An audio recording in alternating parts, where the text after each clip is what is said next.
Bismillahirrahmanirrahim. Assalamualaikum warahmatullahi wabarakatuh.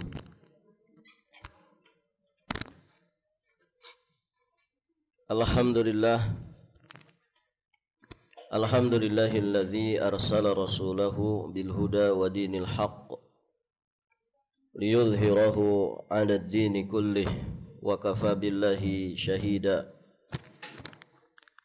Asyhadu an la ilaha illallah wahdahu rabbi la syarika lah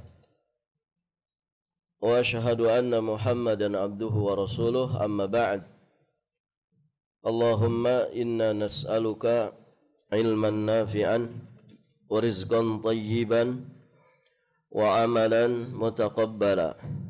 Allahumma 'allimna ma yanfa'una wanfa'na bima 'allamtana wa zidna ilman. Para hadirin akhwat wa ummahat fillah rahimani wa rahimakumullah. Alhamdulillah, pada pagi hari ini insyaallah kita akan melanjutkan pembacaan kitab Fiqhus Sunnah lin Nisa wa ma yajibu an ta'rifahu kullu muslimatin min ahkam, karya Syekh Abu Malik Kamal bin As-Sayyid Salim hafizahullahu ta'ala wa ra'ah. Ibu-ibu yang dirahmati Allah, kita sampai di pembahasan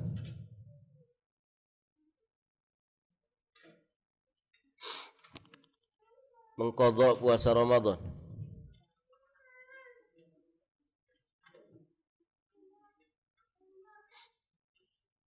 Sampai mana, Bu?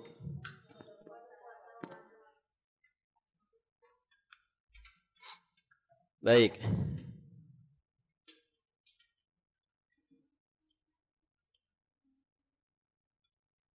Mengqadha puasa Ramadan. Di poin pertama, beliau menjelaskan mengqadha puasa Ramadan itu boleh ditunda. Sudah dijelaskan sebelumnya bahwa wanita haid wajib mengganti hari-hari puasa yang dia tidak berpuasa padanya. Demikian juga wanita yang mengganti hari puasa yang dia berbuka padanya karena satu uzur syar'i, sebagaimana yang telah disampaikan dan dijelaskan.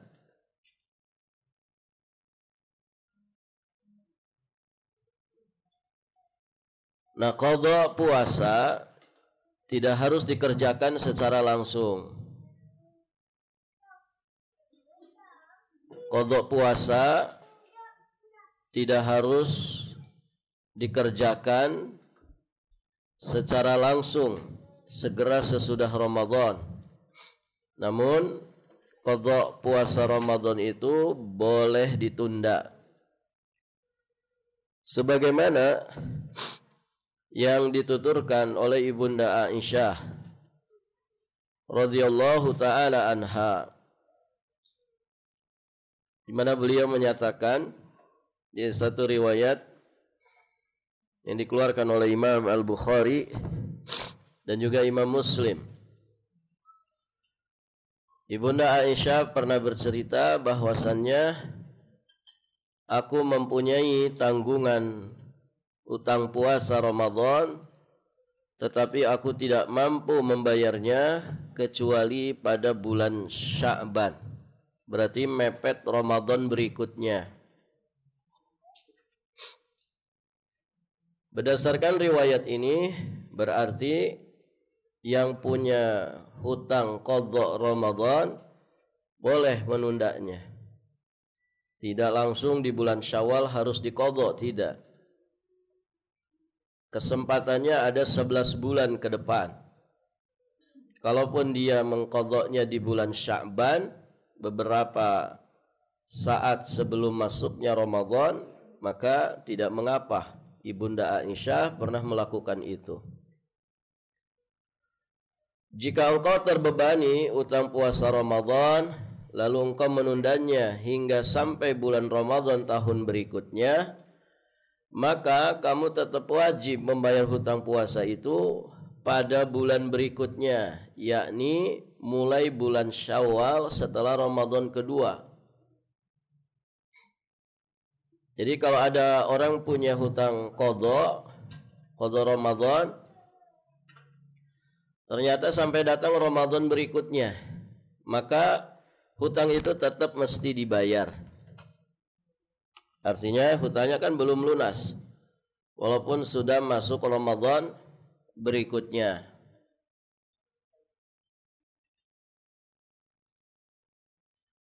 Baik, ibu-ibu yang dirahmati Allah.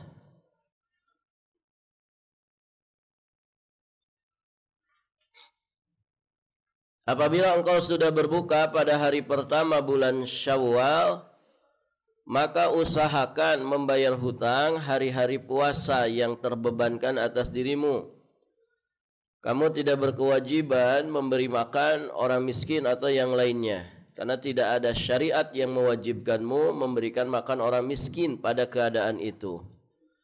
Hal ini berlandaskan hadis marfu yang sampai kepada Nabi SAW.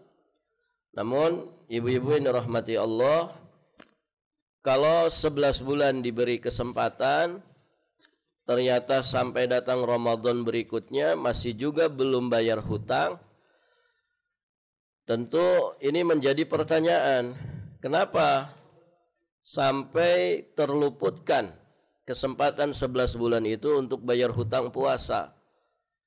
Kalau karena kelalaian, tentu yang bersangkutan itu semestinya bertaubat kepada Allah Subhanahu wa taala. 11 bulan itu kan waktu yang cukup panjang ya untuk mengqadha puasa Ramadan. Begitu ya. Kalaupun orang misalkan hanya dapat seminggu puasa Ramadannya, berarti ada sekitar 23 atau 22 hari. Baik, ibu-ibu yang dirahmati Allah, maka 11 bulan itu sungguh waktu yang sangat cukup. Gitu ya. Barakallahu fikum. Kita khawatir kalau punya hutang tidak terbayarkan sampai datang Ramadan berikutnya, kita khawatir ya dianggap sebagai orang-orang yang lalai. Baik, ibu-ibu yang dirahmati Allah. Ada yang masih punya hutang? Ada, Bu? Ini sudah bulan apa ini? Rabiul Awal. Sisa 6 bulan lagi saja. Jumadal Ula, Jumadal Akhirah. Habis Rabiul Awal apa, Ibu? Rabiul Akhir. Jumadal Ula, Jumadal Akhirah, Rajab, Sya'ban. 5 bulan lagi. 5 bulan setengah lagi kita akan masuk bulan Ramadan. Ayo yang punya hutang segera dibayarkan. Yang biasanya punya hutang siapa? Ibu-ibu ya. Biasanya perempuan yang punya hutang. Ya, di mana-mana itu hutangnya ya. Baik, ibu-ibu yang dirahmati Allah. Jadi 5 bulan setengah lagi. Ayo yang punya hutang Ramadan, kesempatannya masih ada. Jangan disia-siakan. Kita lanjut. Selain boleh ditunda, juga qadha puasa Ramadan itu tidak harus berturut-turut di dalam pelaksanaannya. Boleh memisahkan hari-hari qadha dari qadha puasa Ramadan kita. Sebagaimana firman Allah Subhanahu wa taala di surat Al-Baqarah 184. Allah nyatakan fa'iddatum min ayyamin ukhra. Maka hitungannya pada hari-hari yang lainnya. Sahabat yang mulia Abdullah bin Abbas radhiyallahu taala anhuma, beliau berkata, la ba'sa an yufarraqa, la ba'sa an yufarraqa, tidak mengapa bila dipisah-pisahkan qadha puasanya. Begitu ya. Jadi bulan ini misalkan ambil 3 hari, itu pun per 10 hari. Nanti bulan berikutnya juga demikian, 10 hari sekali dia puasa qadha Ramadan. Itu boleh. Tidak mesti berurutan. Kemudian di poin berikutnya, mati dengan meninggalkan hutang puasa. Barang siapa yang meninggal dunia sedangkan dia masih mempunyai tanggungan hutang puasa, shoma anhu waliyuh, maka walinya yang harus berpuasa untuknya. Ini yang sudah dijelaskan di dalam Kitabul Janaiz. Jadi di antara perkara yang bermanfaat bagi orang yang sudah meninggal dunia adalah qadha puasa walinya untuk hutang-hutang puasanya. Begitu. Itu pahalanya sampai kepada orang yang sudah meninggal dunia. Nah, di bab jenazah itu dibahas pada pembahasan tersebut. Beberapa perkara yang bermanfaat bagi orang yang sudah wafat. Di antaranya apa saja, Bu? Sudah lewat kan Kitabul Janaiz? Apa saja? Ini satu disebutkan di sini. Mengqadhakan puasa Ramadannya. Terus apa lagi? Menunaikan nazar taatnya. Kalau dia punya nazar. Kalau yang meninggal itu punya nazar. Apalagi yang bermanfaat? Amal-amal jariyahnya. Ya kan? Itu bermanfaat, wakafnya, kemudian sedekah jariyahnya, anak saleh ya yang dia tinggalkan, itu bermanfaat. Termasuk doa kaum muslimin untuk dirinya. Doa kaum muslimin untuk dirinya. Termasuk membayarkan hutang-hutangnya, itu bermanfaat sekali. Thaib. Bisa dipastikan orang di masa ini ketika mati rata-rata punya hutang. Ibu tahu siapa yang gede hutangnya? Biasanya orang-orang kaya. Orang-orang kaya justru hutangnya gede-gede. Ya, kalau kita makan bukan orang kaya ya. Ada yang hutangnya itu 6 miliar. Begitu ya. Dia punya perusahaan besar tapi hutangnya juga besar. Mending mana, Bu? Kaya raya gede hutang atau miskin tanpa hutang?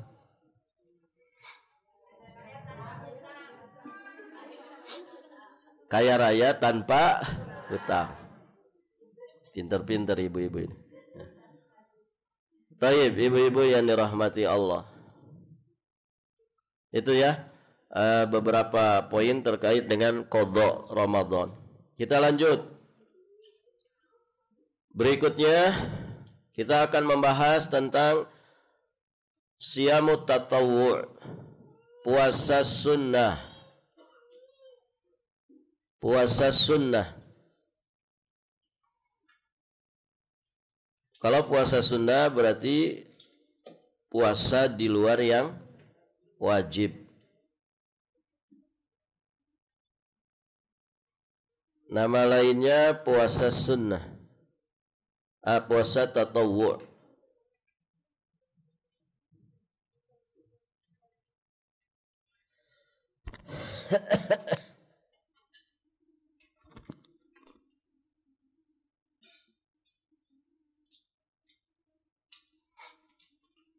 Baik, ibu-ibu yang dirahmati Allah.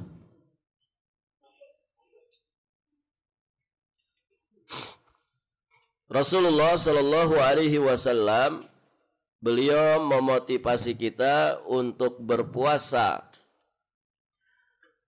pada hari-hari berikut ini.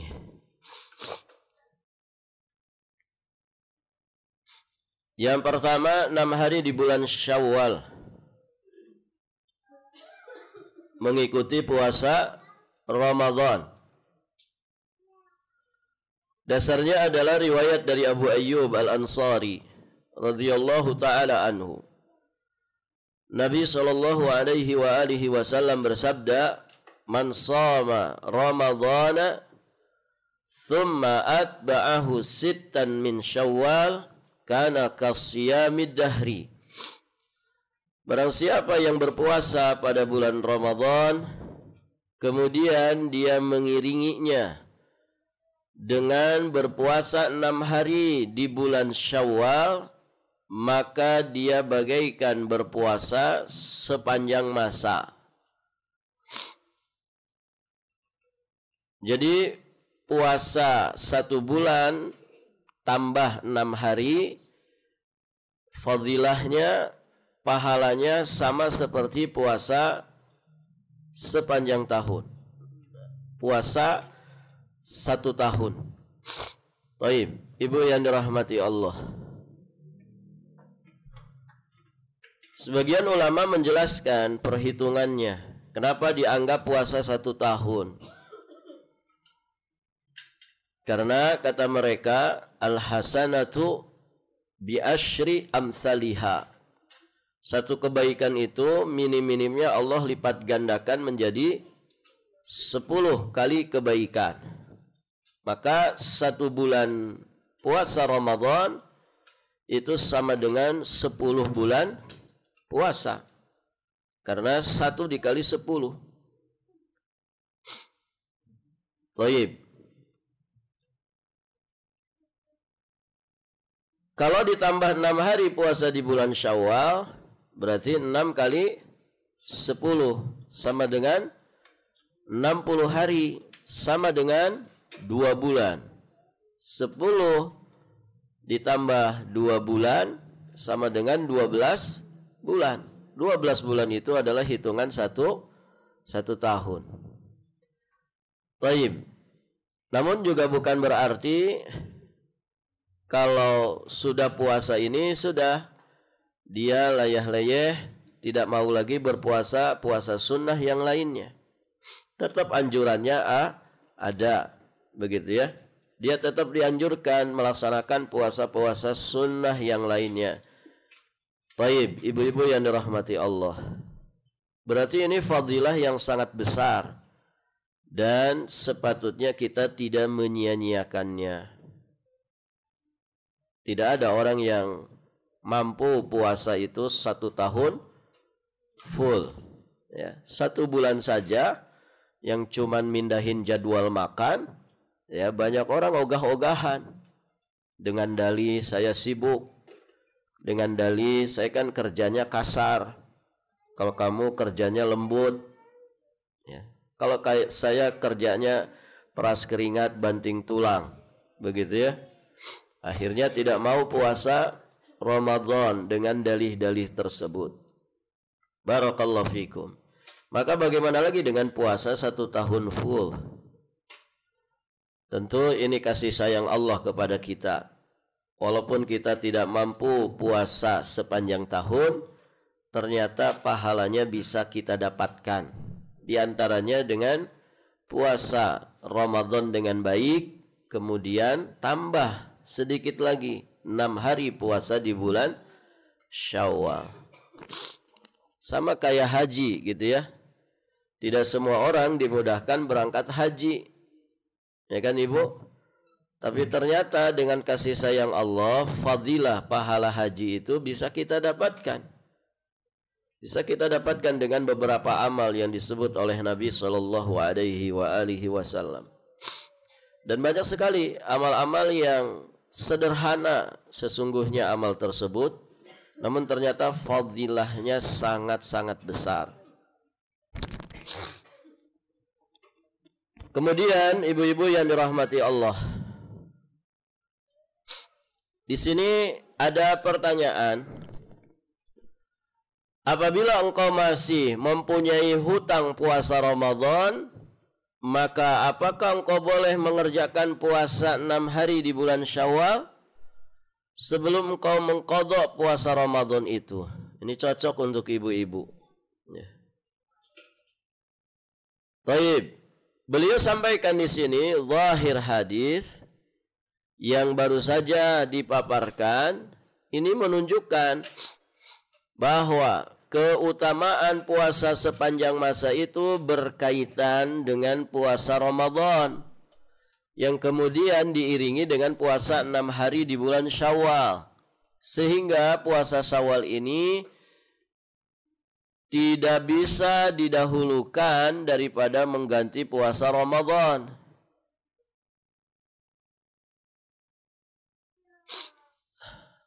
Akan tetapi boleh juga dikatakan bahwa maksud sabda Nabi SAW kemudian dia mengiringinya dengan puasa 6 hari itu adalah ungkapan biasa yang tidak ada pengertiannya secara khusus.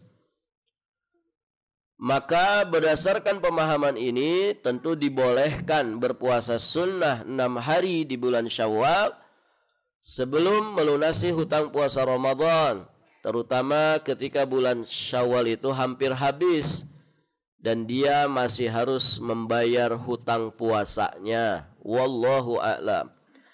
Jadi ada dua versi di sini, Ibu.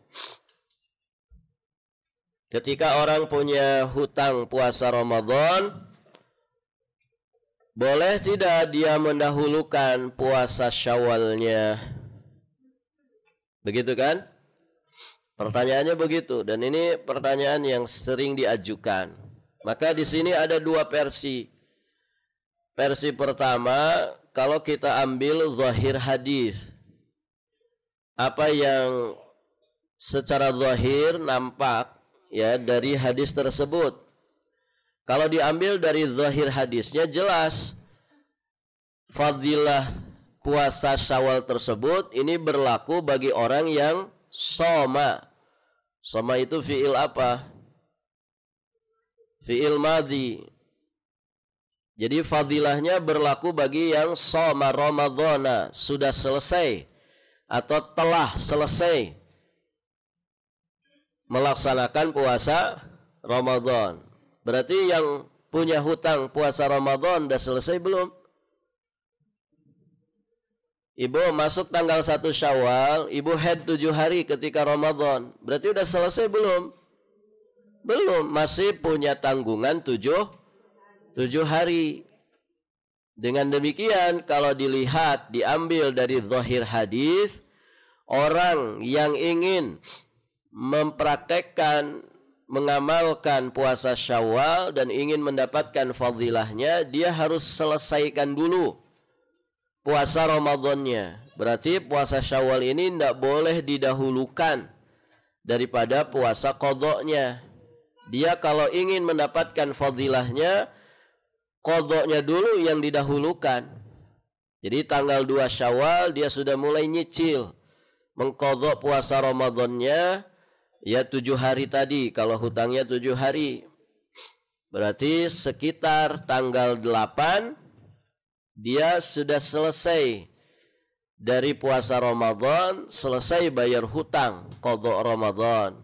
Berarti di tanggal 9 Syawal dan seterusnya dia berkesempatan untuk puasa Syawal.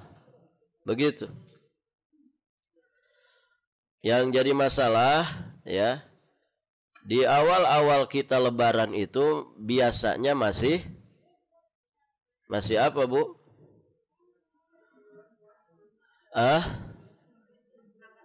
Iya, itu hari-hari di mana kita menikmati makanan. Kue kering di keler masih banyak.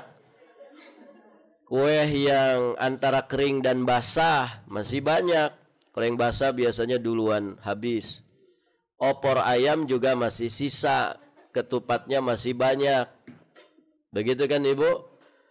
Belum lagi ada undangan. Begitu kan? Belum lagi banyak yang berkunjung. Itu di awal-awal puasa itu rada berat. Makanya sebagian ulama menganjurkan puasa Syawal itu dilakukan di akhir-akhir ya sebelum selesainya bulan Syawal. Kenapa? Karena di hari raya Idul Fitri dan beberapa hari setelahnya itu biasanya orang masih makan-makan, ya, orang juga masih saling berkunjung, mengucapkan tahniah. Ya, sehingga ya agak kurang nyaman rasanya kalau kita dikunjungi tamu, begitu ya. Tamunya disuruh makan, ya, kitanya tidak makan. Itu biasanya tamunya juga agak risih, Ibu.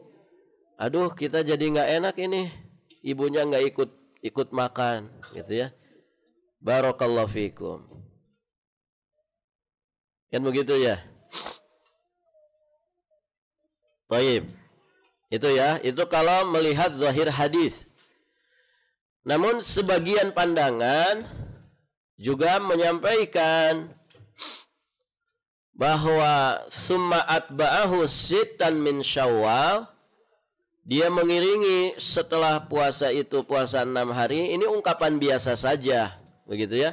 Artinya tidak ada pengertian khusus harus selesai dulu Ramadannya. Maka ibu yang dirahmati Allah, dengan pendapat yang kedua ini berarti boleh orang yang masih punya hutang qadha Ramadan, boleh dia mendahulukan puasa Syawalnya di bulan Syawal. Kenapa? Karena kalau bulan Syawal, ya bulan Syawal itu kan terbatas. Sedangkan pelaksanaan qadha Ramadan itu batasannya begitu panjang, 11 bulan ke depan masih boleh. Sedangkan puasa Syawal tidak mungkin kita laksanakan di bulan Dzulqa'dah.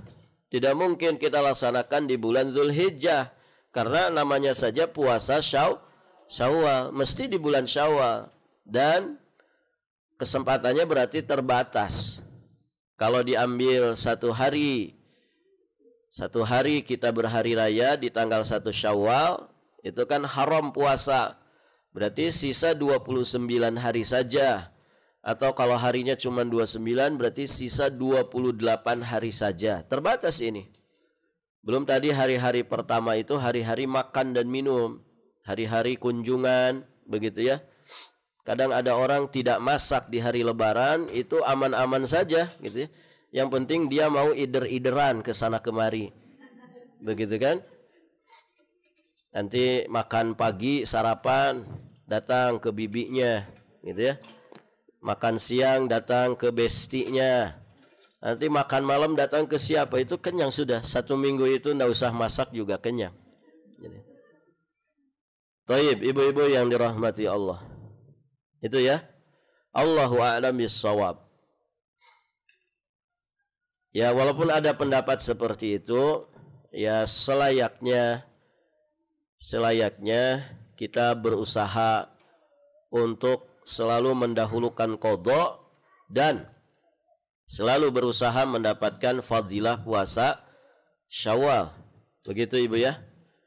Kenapa? Ya, walaupun kesempatannya 11 bulan ke depan, kita tidak pernah tahu apakah usia kita sampai 11 bulan ke depan ataukah tidak.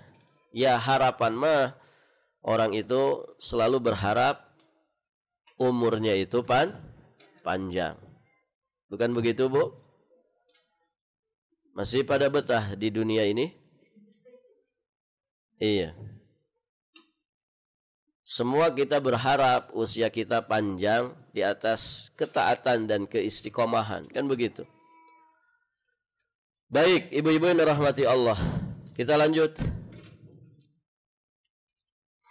Di antara puasa sunnah yang lainnya adalah Siyam Yaum Arafah, puasa pada hari Arafah.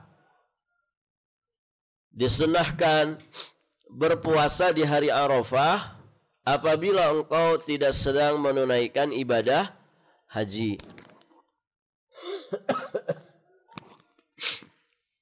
Sebagaimana riwayat dari Abu Qatadah radhiyallahu taala anhu, Rasulullah sallallahu alaihi wasallam ditanyai tentang puasa hari Arafah.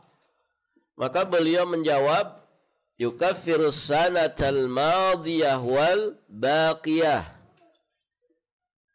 Puasa di hari Arafah itu akan menghapuskan dosa setahun yang lalu dan setahun yang akan datang. Berarti 2 tahun dosa-dosa kita akan berguguran.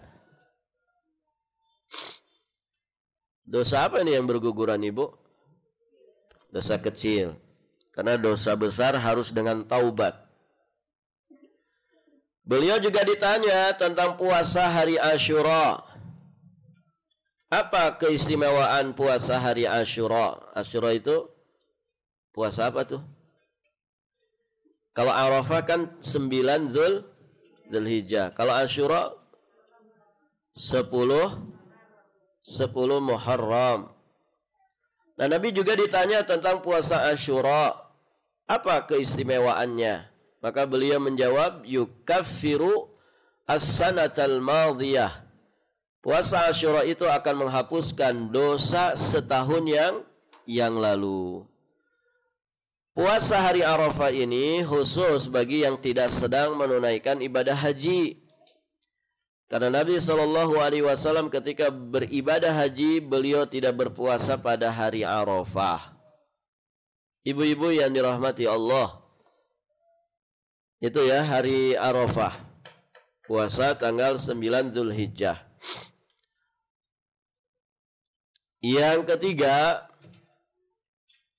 puasa di hari Asyura dan sehari sebelumnya, berarti tanggal 9 dan 10, Tasu'a dan Asyura.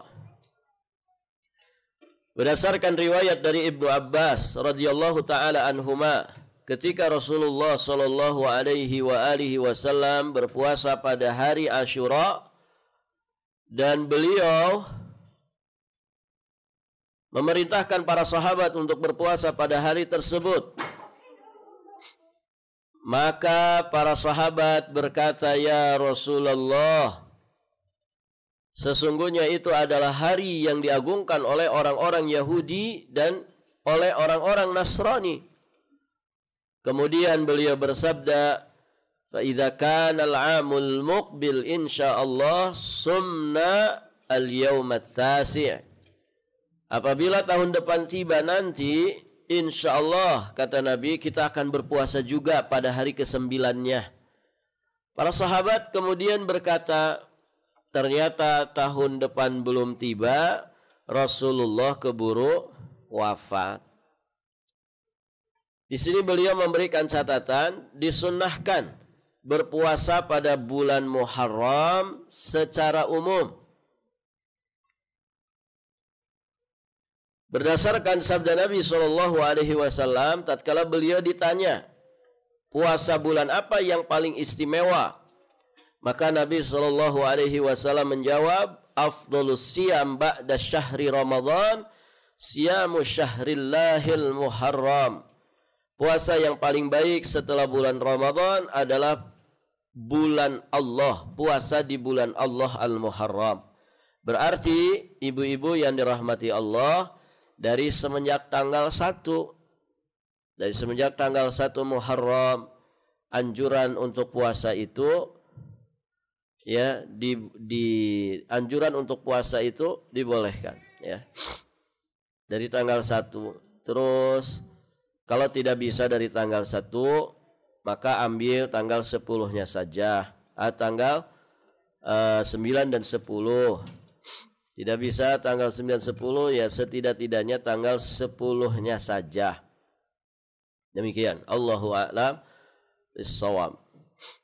Sebagian mengatakan 3 hari, ya 9, 10, 11. Khilafan lil Yahud wan Nasara. Ya sebagai bentuk penyelisihan terhadap Yahudi dan Nasrani. Tapi kalau diambil tanggal 10-nya saja tidak ada masalah. Allahu a'lam bis-shawab. Berikutnya, memperbanyak puasa di bulan Sya'ban. Berdasarkan riwayat Ibunda Aisyah radhiyallahu taala anha, beliau berkata, aku tidak pernah melihat Rasulullah sallallahu alaihi wasallam berpuasa penuh 1 bulan kecuali di bulan Ramadan. Wa ma ra'aituhu aktsar minhu siyaman fi Sya'ban, dan aku tidak pernah melihat beliau berpuasa dalam satu bulan lebih banyak daripada bulan Sya'ban. Jadi kebanyakan hari-hari di bulan Sya'ban beliau gunakan untuk berpuasa. Di sini ada peringatan menghususkan hari pertengahan dari bulan Sya'ban yang disebut oleh orang dengan nisfus Sya'ban untuk berpuasa, maka ini termasuk bid'ah. Dan ini berlaku bagi siapa saja yang tidak biasa memperbanyak puasa pada bulan Sya'ban dan tidak berpuasa di 3 hari putih yang disebut dengan ayyamul bid. Mengapa ini masuk kategori bid'ah? Karena tidak ada satu hadis sahih pun dari Nabi yang menghususkan puasa di tengah bulan Sya'ban. Kalau hadis dhaif mungkin ada. Maka ibu yang dirahmati Allah, ya jangan ambil nisfunya saja. Sebelum nisfu, setelah nisfu juga selayaknya memperbanyak puasa. Bagaimana kalau kita puasa misalkan dari hari-hari pertama bulan Sya'ban sudah puasa, pas tanggal 15 kita pas puasa juga, boleh tidak? Boleh, karena memang kita dari awal sudah puasa. Nah, yang dikomentari di sini adalah hanya ngambil nisfu Sya'bannya saja. Ditambah lagi, mohon maaf, seringkali orang-orang yang begitu serius, disiplin, bersemangat, bahkan ngasih tanda di pertengahan bulan Sya'ban untuk dia berpuasa, terkadang itu motivasinya bukan motivasi ibadah lillah, tapi motivasi duniawi. Begitu. Bahkan sebagian orang, ibu, ada yang Ramadan tidak mau puasa dia, tapi giliran nisfu Sya'ban tidak dilewatkan. Ada yang begitu. Baik, ibu-ibu yang dirahmati Allah. Padahal Ramadan itu wajib. Nisfu Sya'ban itu khilafus sunnah. Menyelisihi sunnah. Ya kan? Itu kan iming-imingnya nanti katanya akan murah rezeki, lancar rezeki. Pokoknya orang itu kalau iming-imingnya rezeki itu luar biasa. Gitu kan? Ya kan ibu? Ya pesona dunia itu kan begitu. Yang pengen naik karir, naik pangkat, jabatan, kedudukan. Bahkan sebagian orang, ya, sebagian orang mungkin dia pengen punya karisma, begitu ya, dan lain sebagainya dari perkara-perkara duniawi. Karena ya di masyarakat awam tuh begitu ibu. Kalau ada amal-amal yang fadilahnya terkait dengan fadilah-fadilah duniawiyah, mereka itu senang banget. Senang banget mengerjakannya. Artinya motivasinya gede. Ada ini, apa namanya? Kisah nyata ibu ya. Ini mungkin pernah saya ceritakan. Kisah nyata dari tukang ojek. Yang ojek itu pernah ngebonceng ustadz, ya, ceritaan sama ustadz, gitu. Ketika naik motor itu, jadi dia punya pengalaman nih si ojek ini, pengalaman ngojekin kupu-kupu malam. Gitu. Suka ada kan kupu-kupu malam hari itu ibu. Taib. Sampai kemudian ke rumahnya. Itu tengah malam jam 2 atau jam 3 lah ya. Menjelang subuh. Namanya aja kupu-kupu malam. Gitu. Jadi keliarannya ya malam hari. Nah, singkat cerita si ojeknya itu disuruh nunggu dulu. Disuruh nunggu. Tunggu dulu ya, saya mau mandi besar dulu. Gitu. Jadi dia mandi besar. Setelah mandi besar, kemudian dia berkostum lengkap, pakai mukena seperti orang mau sholat. Gitu. Kaget itu tukang ojek. Loh, tadi Bubu Lucun tidak pakai ya, tidak pakai baju gitu kan? Bajunya you can see itu, ya. Tiba-tiba sekarang pakai kostum mau kena, gitu. Rapi. Langsung dia bayar tukang ojeknya. Kaget. Si tukang ojek kaget. Lembak kok bisa begini? Tadi Bubu Lucun, sekarang begitu bunyi, begini. Iya, saya mau tahajud, gitu. Mau tahajud, Ibu? Ih, rajin banget tahajud. Iyalah Mas, ikhtiar biar saya laris, gitu. Begitu. Jadi luar biasa, Ibu. Motivasinya apa ini? Motivasi dia tahajud biar laris dagangannya. Entah dagang apa dia itu. Ya. Tahajud. Ya. Ibu-ibu mungkin di sini ada yang tadi malam nggak tahajud ya? Ada Ibu? Barakallahu fikum. Ini tahajud. Ketika ditanya si tukang ojek itu, ternyata motivasinya apa? Biar laris, ya. Biar saya laris, banyak pelanggannya, ya. Pelanggannya orang-orang berduit, gitu ya. Yang sekali bayar bayarannya gede. Jadi luar biasa. Orang segitunya, Ibu, dia melakukan satu amalan, yang amalan ini mungkin tidak sembarangan orang bisa mengerjakannya, tapi ternyata motivasinya untuk maksiat. Motivasinya maksiat. Nauzubillah. Nah, ini bisa terjadi. Bisa terjadi. Maka di sini pentingnya belajar akidah, ya. Pentingnya belajar tauhid. Sehingga kita paham, ya, bagaimana semestinya amal yang kita kerjakan itu. Jangan capek gawe tidak kepake. Baik, ibu-ibu yang dirahmati Allah. Kita lanjut. Di antara puasa sunnah yang berikutnya adalah puasa Senin Kemis. Berdasarkan riwayat dari Usamah bin Zaid radhiyallahu taala anhuma, beliau berkata, sesungguhnya Nabi sallallahu alaihi wasallam beliau biasa berpuasa pada hari Senin dan Kamis. Lalu beliau ditanya tentang puasa itu, maka beliau menjawab, inna a'malal ibadi turadu yaumal itsnin wa yaumal khamis. Sesungguhnya amal-amal hamba Allah itu dihadapkan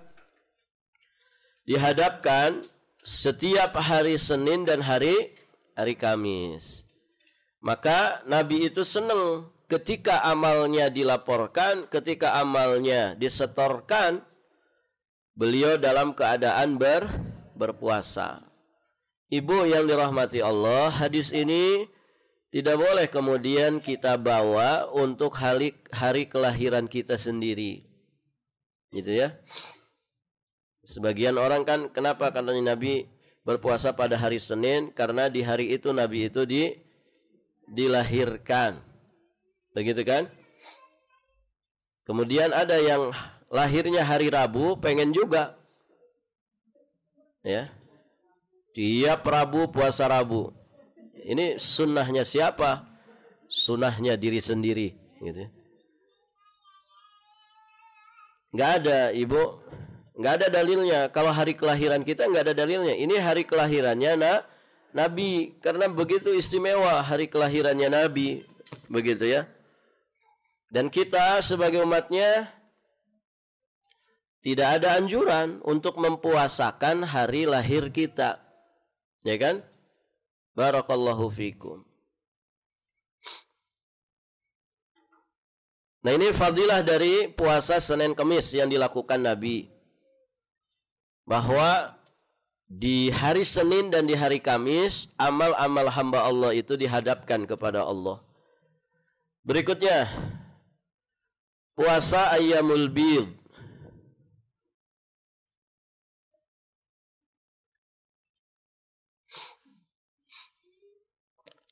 Yakni 3 hari setiap bulan. Tanggal berapa itu? 13, 14, 15. Dari Abdullah bin Amr, Rasulullah sallallahu alaihi wasallam bersabda,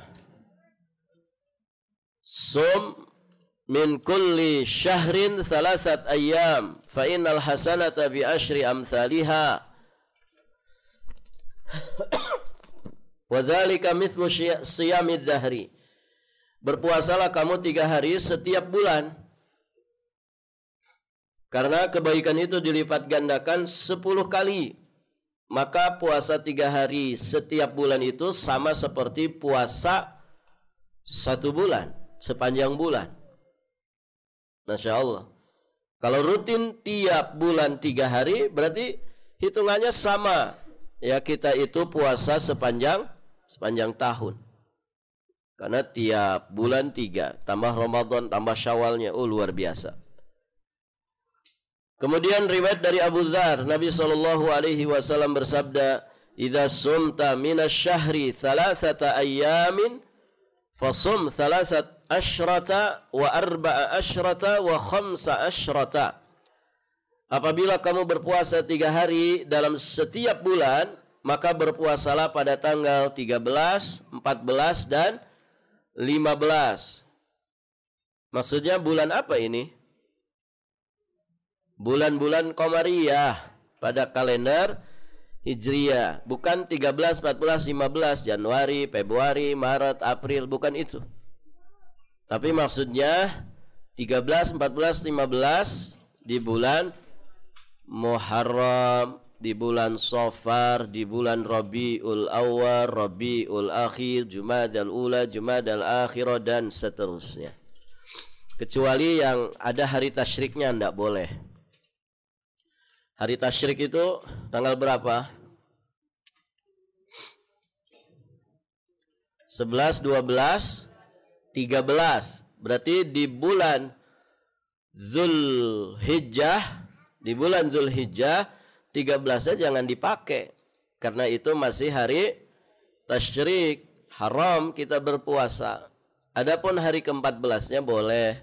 Hari ke-15-nya silahkan. Begitu ya.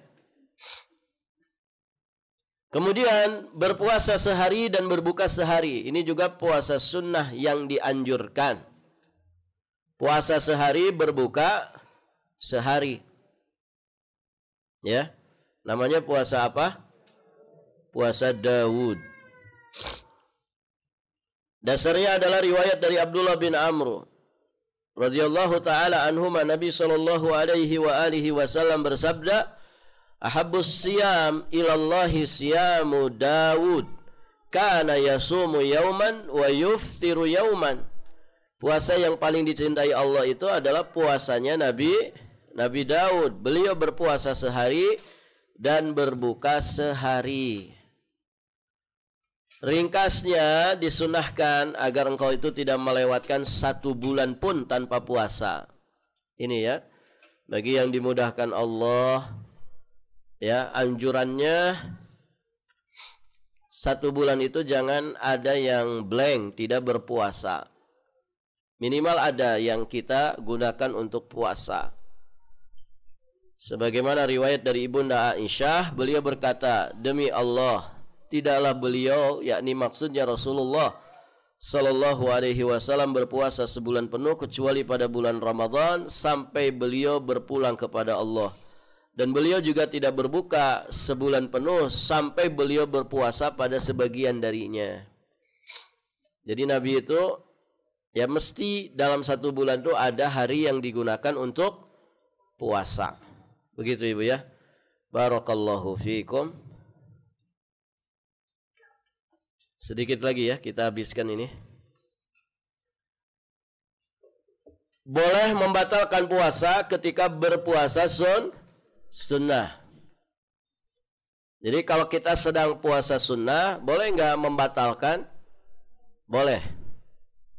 Rasulullah sallallahu alaihi wasallam masuk ke rumah Ummu Hani radhiyallahu taala anha pada hari Fathul Mekkah. Lalu beliau diberi minum, lantas beliau meminumnya. kemudian beliau memberikannya kepada Ummu Hani. Beliau berkata, saya sedang berpuasa. Maka Nabi bersabda, innal mutatawwi amirun ala nafsih. Sesungguhnya orang yang berpuasa sunnah itu berkuasa terhadap dirinya. Fa in syi'ti fasumi, jika kamu menghendaki berpuasalah. Wa in syi'ti fa'aftiri, dan jika kamu menginginkan maka berbukalah, batalkan puasamu. Jadi pilihannya lebih luas daripada puasa wajib. Kalau puasa wajib kan wajib diselesaikan, gitu ya, kecuali ada uzur syar'i. Nah, kalau puasa sunnah, ibu nih sekarang sedang puasa, tiba-tiba ada bestinya ngajak makan, dan makanan itu makanan favorit, ya, sudah saya traktir, nah yang penting mau saja. Gimana Bu? Dibatalkan atau kita bilang inni shaim? Yang mana Bu? Ayo, daripada nanti setengah hari terbayang-bayang terus. Batalin aja, enggak apa-apa. Ustaz eman-eman, saya kan sudah sahur tadi, sudah puasa ini. Catatan puasanya, pahalanya tetap dicatat. Ya. Traktirannya juga tetap dapat. Mending yang mana, Bu?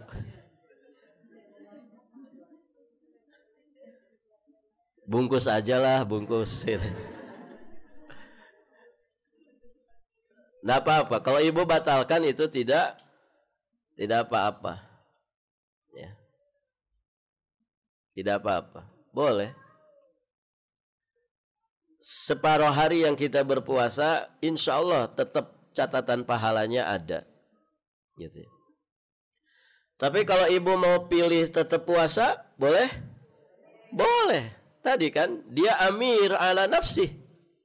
Dia berkuasa terhadap dirinya. Kalau mau lanjutkan. Kalau mau buka silahkan berbuka. Ya. Kalau ibu pilih mau lanjutkan, ya komitmen, jangan dibayang-bayang terus. Ya, sampai ngiler begitu ya. Thayyib, ibu-ibu yang dirahmati Allah. Duh, mohon maaf, besok sajalah traktirnya. Gitu saja. Lakukan penawaran. Ya. Kalau ibu masih pengen puasa. Jadi kalau mau buka silahkan juga, tidak ada masalah. Barakallahu fikum. Yang terakhir, istri tidak dibolehkan berpuasa sunnah ketika suaminya ada di rumah, kecuali dengan izin suami. Jadi kalau suami sedang off, ada di rumah, ada yang suaminya kadang on, ada ya, ada on off suaminya. Kalau yang on terus, alhamdulillah, berarti tiap hari di rumah. Baik, ibu yang dirahmati Allah. Nah, kalau suami sedang ada di rumah, ibu yang dirahmati Allah, ketika istri mau puasa, dia mesti izin dulu kepada suami. Betapa tinggi kedudukan suami di mata istri. Mau puasa saja diperintahkan izin suami dulu. Ini berdasarkan riwayat Abu Hurairah, bahasanya Nabi SAW bersabda, la tasumul mar'ah wa ba'luha syahid illa bi'idnih. Seorang istri tidak boleh berpuasa sunnah sedangkan suaminya ada di rumah, kecuali dengan izin suami. Ini larangan, ya, larangan yang tahrim, pengharaman, ya. Akan tetapi itu hanya berlaku pada puasa sunnah saja. Berarti kalau puasa Ramadan harus izin? Enggak, puasa Ramadan enggak usah izin, suaminya juga puasa. Jadi,